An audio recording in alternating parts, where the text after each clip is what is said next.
where do you think you are, the UFC versus boxing, as we sit here in July of 2010? That's funny. I get asked this question all the time. I know you do, and I hate to ask you it now like I'm some genius. No, I think that, listen, everybody knows I'm a fan of both. I came from boxing. If it wasn't for boxing, I wouldn't be here on the phone with you right now. But, the reason I am here on the phone with you right now is because over 10 years ago, I saw a lot of problems with the sport.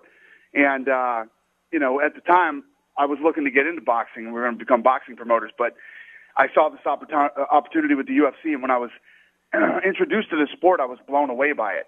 And, and now we've been able, long story short, we've been able to do, what we thought we could do with this thing. And my honest opinion of boxing is that boxing will go away. It will eventually go away. Do you think you were ever going to say that, even if your early times being involved with the UFC? No, I didn't. I mean, I saw the decline. I saw a lot of problems. One of the biggest problems right now with boxing is the amateur level. There's no real amateur. Listen, let me tell you what. You think about the glory days of boxing, you think there'd be champions in Europe and all this stuff? No way. The United States and Mexico dominated boxing, dominated it for years. And now you don't see, not only do you not see anybody, you don't hear about anybody.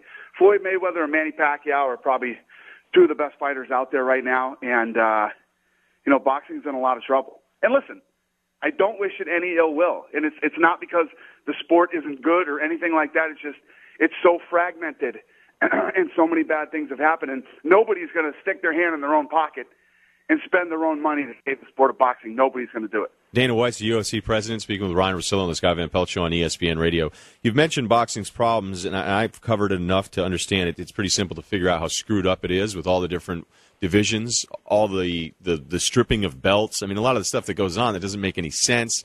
Kind of matchups that get fixed in a way, not fixed with the outcome, but saying you have to fight this guy because he's under this promoter and he's going to skip somebody else. Not making the best example, the perfect best example right now is how long have fight fans wanted to see Mayweather versus Pacquiao? You know what I mean? Forever, man. That's the fight that's the fight I want to see, and it's just not happening. These guys are getting offered crazy amounts of money. And the fight just can't be made. And, do I think it will? Yeah, I think eventually it will. Because eventually both guys are going to need the money. And they're going to do it. But, yeah, it's crazy that it's not happening. It is crazy. But here's the bigger question, though. Is the popularity of your sport, the UFC, is it because of boxing's problems? Or is it just the style of fight and just the way your sport is presented versus the way boxing's presented to younger consumers? Yeah, there's no doubt about it that our sport is more appealing to younger viewers. Boxing is a much older demographic. But I truly believe that, done right, the sport could be saved. But to do it right, you're going to have to, for instance, when we bought the UFC, my partners invested $44 million of their own money to get this thing off the ground and get it going. And now, every year we invest millions and millions and millions of dollars back into the sport to grow it, going into all these other countries and opening up these states and getting sanctioning and a lot of other things that we do to grow the sport. We spend millions of dollars. Nobody's going to do that. And for instance, the other thing is, think about this. I don't know, how old are you? 34, Dana. Okay, I'm going to be 41 at the end of this month, okay? Mm-hmm. When I was a kid, I became a huge boxing fan because my uncles used to watch all the big fights on Wide World of Sports, And then there was USA's Tuesday Night Fights. And then once everything went to a pay model, boxing stopped giving you good fights for free. As soon as that ended, your market starts to shrink when you're only on pay-per-view. Now, before this Mayweather-Pacquiao fight happens, and I'm saying, let's say a miracle happens and they get this thing done this week. The fight will probably be sometime in November, right? Sure, at best. I'll have done 10 fights,